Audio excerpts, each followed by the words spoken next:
the adoption of sustainable asset policy for community assets, and that is item 8. The presentations and information are in Nexus if for some reason it drops out on Skype, and we have Kirk Archibald and Vivian Lee who are going to present for us. So they'll present first, and then we'll, if you want to stick question in the chat bar, as we've just done in this last item. Thank you.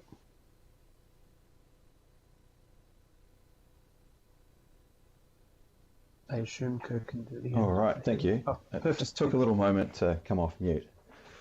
Thank you for the introduction. I'm Kirk Archibald. I manage energy efficiency and sustainability for community facilities. And I'm presenting today as well with Vivian Lee, who's one of the asset sustainability specialists in my team.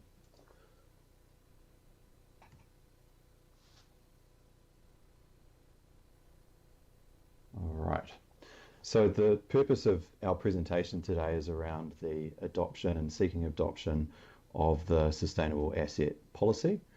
So the sustainable asset policy sits within our sustainable asset standard, which is a much wider body of work around how we incorporate sustainability into the way we work in community facilities. The sustainable asset policy is one aspect of this, and it focuses on creating a set of minimum sustainability standards for community assets. And so our report in this presentation focuses on the sustainable asset policy and its adoption. So drawing on Te Tarakia Tāwhiri, the built environment in Auckland is a key contributor to greenhouse gas emissions and emission reduction, and hence the sustainable asset standard is an action within the built environment priority of Te Tarakia Tāwhiri. Because emissions from agriculture in particular are difficult to reduce, to get to our 50% reduction target for 2030, buildings need more than a 50% reduction in emissions, or our built environment does. And so Te Tarakia Tāwhiri forecasts a 65% reduction, as you can see in the slide. But for Auckland Council's operational emissions, this is more like an 80% reduction. And so deep cuts in greenhouse gas emissions are possible from the built environment because it's relatively straightforward to reduce greenhouse gas emissions from buildings. Fossil fuels can be switched for electric, for example, switching gas heating to electric, and electricity is mostly renewable and becoming more renewable. And lastly, it's cost effective now for organisations like us in Auckland Council to invest in our own renewable energy generation. The sustainable asset policy is a key part of Auckland's corporate emission reduction program, and as well as being an action from Te Tarakia Tāwhiri. And so the sustainable asset standard does this by eliminating emissions from new builds and making our existing buildings more energy efficient. So in this graph, the orange line represents the impact of the sustainable asset standard, and I guess that it's integral to that 50% reduction target. In terms of some detail on the policy itself, the policy requires essentially carbon neutral operation of new builds of new builds. So it's essentially saying that we won't create new emission sources from new assets that we develop. And so that can be achieved through not installing any systems that require the use of fossil fuels. So for us, that's largely around phasing out the use of natural gas and making sure that our energy is sourced from renewables. The second thing is around requiring green ratings for new builds over $10 million. And everyone's probably heard about green ratings like Green Star, which we used for Te Manawa, and infrastructure sustainability ratings that we used for the City Rail Link and in community facilities for Scott Point. So these ratings are based on achievement of credits within a project, and the credits can relate to construction materials, the ecological impact of the projects, stakeholder engagement, including mana whenua engagement, water sensitive design, greenhouse gas emission reductions, and sustainable procurement. And within that, we've used 10 million as the threshold for green ratings, as for projects below this, the requirements around certification become a significant overhead for the project, and so we're recommending that for smaller projects that we wouldn't certify, but we would follow the same sort of principles that you have in the green ratings. And we chose Green Star 5 or equivalent as a minimum because the Green Star scale is 4 to 6, and 5 represents New Zealand excellence, and it also represents where we think sits the best cost benefit for green ratings. But that's not to say that we couldn't achieve higher ratings, which, as example, is what we've done for Scott Point, where we've gone for where we've got a leading infrastructure sustainability rating, which is their top rating. Lastly, the policy discusses decarbonisation principles, which simply means that those principles would be incorporated into the design guides that we have for all of the projects that we do. So the primary rationale for the Sustainable Asset Policy and why we need adoption from the Environment and Climate Change Committee is in the way that the community assets are funded. And so while we have many high quality sustainable assets that have been developed already, the way that the community assets are funding presents a disincentive to local boards to invest in sustainability. And the detail of that is around local boards being responsible for the capital costs relating to developing or renewing community assets, but they're not directly responsible for the ongoing operational costs.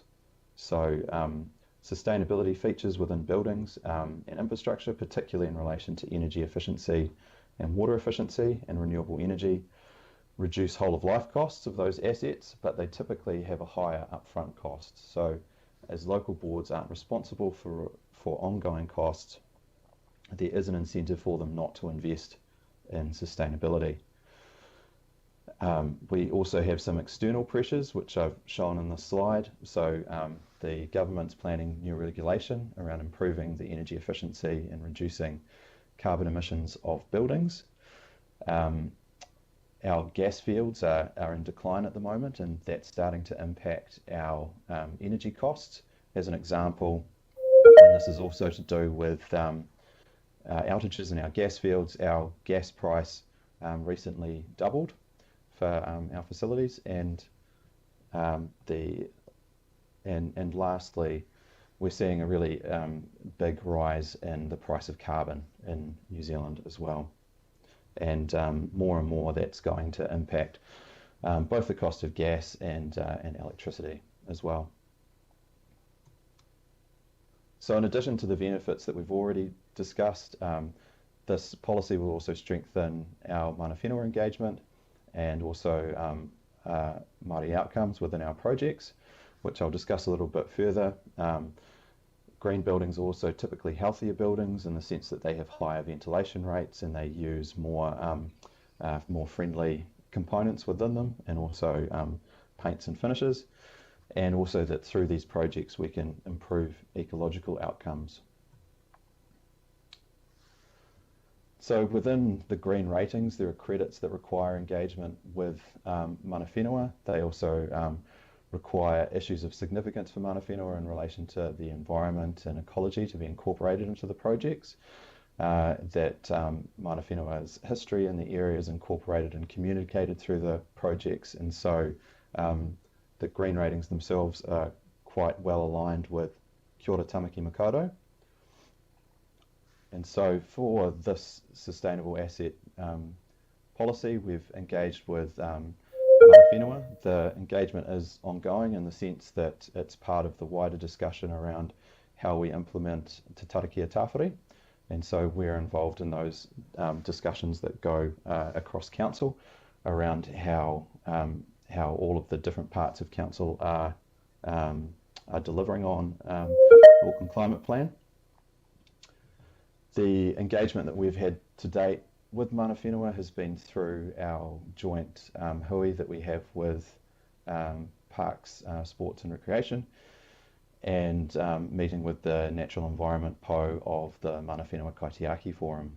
We've also intended the first, hopefully, of more wānanga around the implementation of Te Tarakia Tāwhiri to discuss the sustainable asset standard. And so the feedback we received from mana whenua was generally supportive of the sustainable asset policy. They were keen to see better alignment of council and CCOs around how we deliver onto tarakia tāwhiri.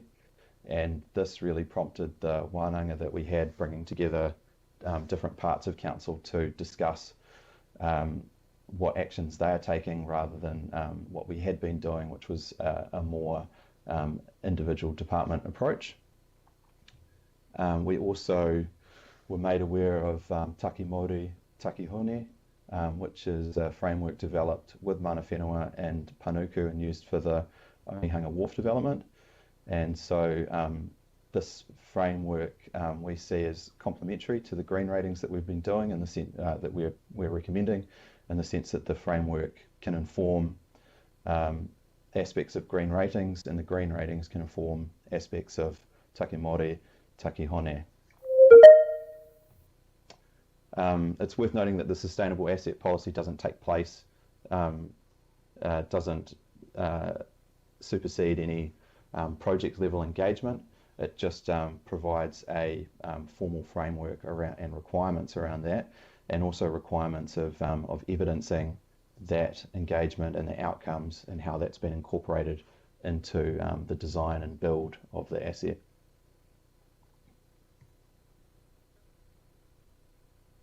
As part of setting a regional policy, we needed to engage with the local board, and so in 2020, late 2020, we engaged with all local boards on the sustainable asset policy, and around creating a requirement for them to achieve green ratings and carbon neutral operation, and incorporating decarbonisation principles into their projects, and the impact that would have on creating that requirement would have on their decision making.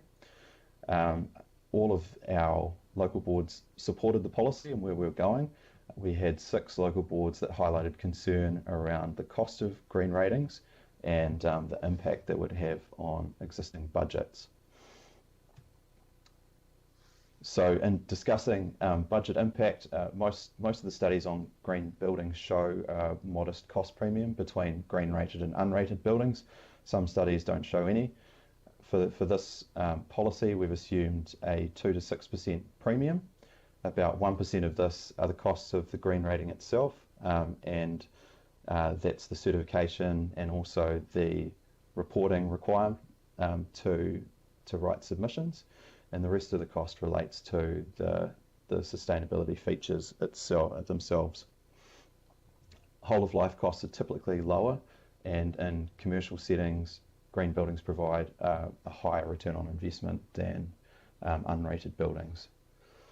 So the sustainable asset policy was included in option 2 of the climate investment package, which as it wasn't funded, instead what we've proposed to do is to fund the cost of the policies from existing budgets, and I think this is covered fairly extensively in the report, so I won't talk to it too much, but it does mean that in the next 3 financial years, it means for 3 projects in particular, essentially that they won't be able to de-scope the requirement for a green rating from those projects, and that could put some cost pressure on the projects. But through the LTP, we did receive funding for the operations component, and we also had some funding reinstated for sustainability projects in general across community facilities. So we think, and lastly, for those 3 projects, they're already pursuing green ratings at the moment. So we think it's unlikely that there's going to be any major impact on them.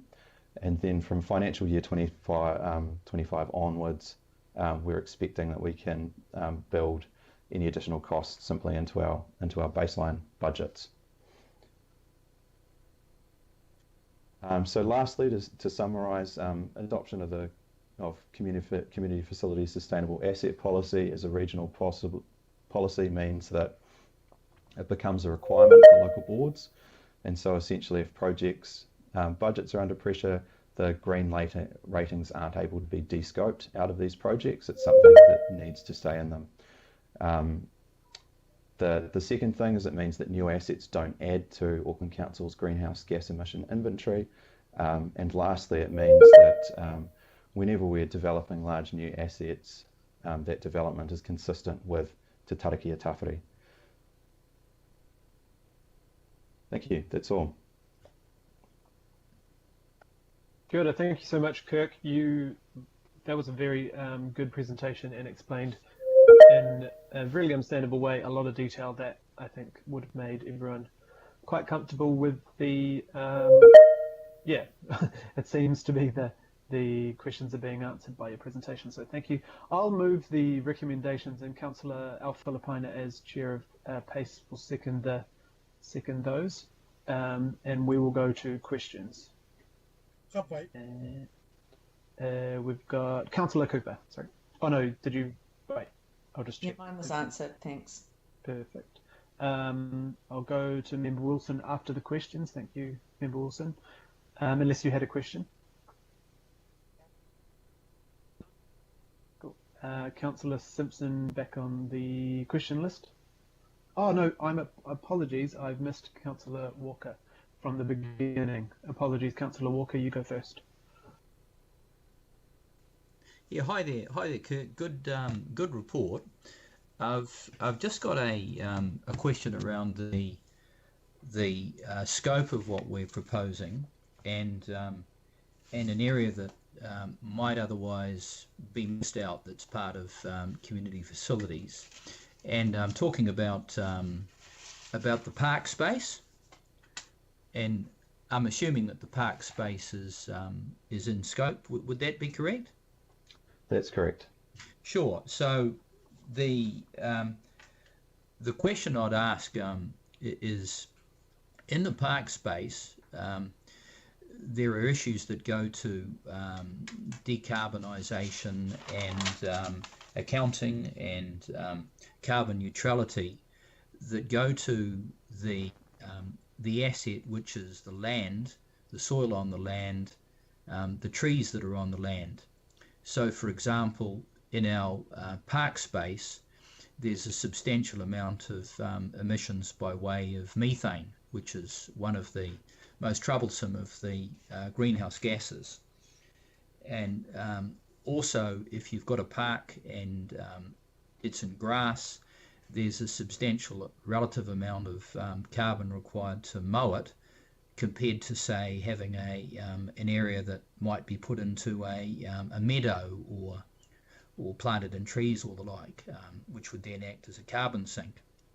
Now, I know other cities have rating systems for parks and are actively looking at decarbonisation and the like. Is this something that you can incorporate into this particular strategy? Because as it stands now, it's focused on buildings, and yes, I understand that, but my question is around the other assets in the landscape, which in dollar terms actually amount to significantly more than the value of the buildings. Sure. So what we've tried to focus on is addressing that issue that we have around the way that we're funded, and making sure that that we're making decisions that take into account whole of life costs, and I guess making sure that's not an issue for delivering on Te Tarakia Tawhiri. But and also the other thing for us that's pushed us towards buildings is around our initial target around reducing greenhouse gas emissions by 50% by 2030 relates to our scope 1 and 2 emissions only. So we're not within the plan that I showed you before. We're not including contractor emissions in that plan, and that's not to say that we're not working in that space. It's just that that the work that we've done at the moment addresses our direct emissions, and so I think the point that you make around reduced mowing, we have a trial at the moment around reducing mowing frequencies in the Waitemata local board, and the idea is that based on that we could then, and the results from that, we could expand it. We also have a lot of work happening with our procurement department at the moment around better understanding our Scope 3 emissions. So these would be the emissions associated with mowing and maintaining our facilities. And then also we've got some work that we're looking to get started soon around getting a better understanding of all the carbon sinks that you've talked about too, which we could ideally bring into our emissions inventory, because they are very significant in relation to our emissions. Through you, Mr. Chair, I understand what you say around Scope 1 and 2 emissions and contractors, but the animals that we own are an asset. We value those through different valuation systems. The fencing on the parks, the soil actually has a value. We invest money in grass, trees. So even though there may be some contractual arrangements and costs, if you add up the value of these assets, they're actually quite substantial, and there are decisions that are made on those assets that I would suggest could be in the scope of this policy, and really should be. It's the logical place for it to be. So I just put the question to you: can we go a bit further? That might not be at this stage, but it would be desirable to include those assets. And part of the reason for that is around the speed of decision making that we can make, and the rapidity within which we can bring down reductions as compared to investment in buildings, which tends to be more of a long-term asset response. So I'd invite your comment, Kirk. Sure. I think for the policy we're talking about today is really focused on buildings, and also setting those minimum standards around under what circumstances do we get a rating. I think the work that you're talking about fits into this wider piece I alluded to around incorporating sustainability into everything that we do within community facilities. And so that's something that we're going to have to pick up over time. But I agree with you, and the idea is that we're working with all of that wider piece of work, that we're working towards the next long-term plan on that one, and having something much more holistic than just what we have at the moment, which is the focus on Scope 1 and 2 emissions and on minimum standards for green ratings. Yeah, thank you, Kirk, and thank you, Councillor Walker. Very good points and questions, but I think, yeah, as Kirk said, this is sort of a two things happening in parallel. This is very specifically to the built environment, but remember we did have that recent workshop, I think it was PACE Committee, regional parks, and ramping up the work there, but also balancing out, the needs. So whether you have mowing or no animals, or diesel run mowers, or those are all decisions that are being made on top of the planting, which we've already banked 200 hectares of new planting in the regional parks in our current 10-year budget, and that will only increase. But definitely good points, but it's slightly outside of the scope for this, but it is definitely happening at the same time, and I'm sure Councillor Filipina will can provide more detail on that as well. The next question, Councillor Simpson. Oh, thanks, Chair, and apologies for mucking around with being on and off the question list. But Kirk, you've done a great job. Thank you very much. I support this work. I just wanted to clarify, though, the financial situation. My understanding is when you were talking, you said this would come within budget, but I just was going to ask you a question around point 56, where you say, if adopted by this committee, the SAP will ensure that if project budgets are under pressure, which from my opinion they may be, green ratings are not de-scoped during the design process. So you're saying that, and then in 57, you're asking us, so no matter what happens with costs, we need to find the funding rather than take it out for this particular element. Is that what you're saying there? Yeah, that's correct, in the sense that if we need to find cost savings within a project, then that's from de-scoping the project rather than de-scoping the requirement to get a green rating and have sustainability features. Right, got that. Thank you. Good question, Councillor Simpson. And we were very clear last year that this needed to be, I think, Councillor Dalton actually and others, calling a business as usual as opposed to a separate fund, that it needed to be incorporated, much like health and safety and other things. So it's just ensuring that when we, like all projects, every project, regardless of the time or what the policy is always looked at from a cost perspective, or de-scoped or changed, or it's just that this sustainability asset component can't be the first thing that drops off, and it can't drop off. But we have added collectively more budget to this as business as usual to ensure it happens. And if you look at current assets like Te Manawa and others, a lot of this was already there, happening anyway. And it is about the reducing emissions, but also saving costs on water and energy and things like that. So there's lots of good financial outcomes too from this long term. Thanks, Chair. Thank you. I'll just go make sure. So was there any other questions? And then we'll go to Member Wilson, then Councillor Filipina for comment. But I just want to ensure there's no more questions before we move away from that. Perfect. So I assume both Member Wilson and Councillor Filipina are wanting to comment as part of the debate, or is it a comment as part of a question? Sorry, it's a bit, I just want to make sure we get it the right way around. Complimentary from myself, Mr. Chair. Cool, thank you. So we'll go straight to you then, Member Wilson. Thank you. Kia ora, thank you. Kirk, absolutely top-notch presentation from my perspective, very comprehensive. And I would say, in terms of, you spent a bit of time on the queries I would normally have had in the Māori space. Well done to yourself, to Taryn and the team.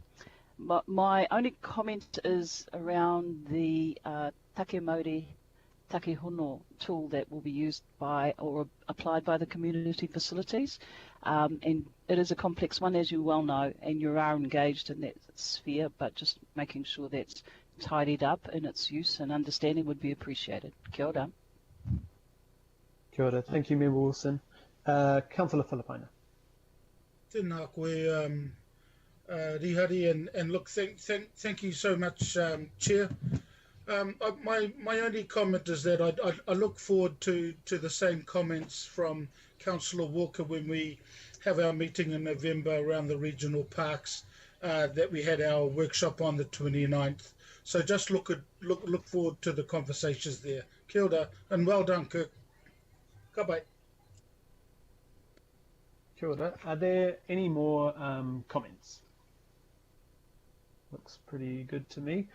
Well, I'll just briefly comment. Yeah, thank you to Kirk and Vivian and the whole team and Community Facilities team. This is fantastic work. It is really well done, presentation-wise as well. And as Member Wilson was saying, in the Māori outcome space, and the fact that the consultation on each individual project will be in partnership from the beginning as well. So that's really put out there quite well.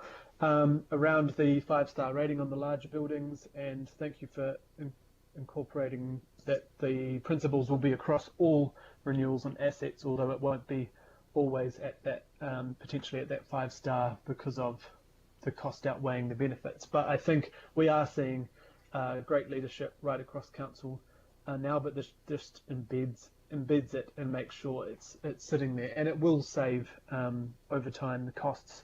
And from everything from energy to water to the built, the materials we use, we've got to be thinking that way. And thank you so much for making this business as usual. And those conversations over the last year have made that really obvious. You and the team are doing that. Also in the waste space with the construction and demolition space, I know that Mark and the team are doing pretty phenomenal work there on community facilities, but also as shown through our disclosures that some of our biggest emissions are coming from that waste to landfill, and sometimes dwarfs the great work we're doing in other areas. So that is really important that that's being incorporated too. So just want to say thank you again. Yeah, it's fantastic, and I'm sure the community, local boards, and everyone else who will see this rolled out will be backing it and excited as well. So the more we can celebrate it as those community facilities are renewed and built to show them in tangible ways, the better as well. So thank you very much. All those in favour? Aye. Aye. Aye. Aye. Aye. Lots of ayes. Any opposed? Perfect, thank you. Could I just have that, could I clarify that was carried unanimously? Perfect, thank you. And we will move now, sorry, I'm just going to bring up the run sheet, but item 9, I know that much. Right, our end of year report for natural environment and water quality targeted rates. I think we've got Rachel Keller.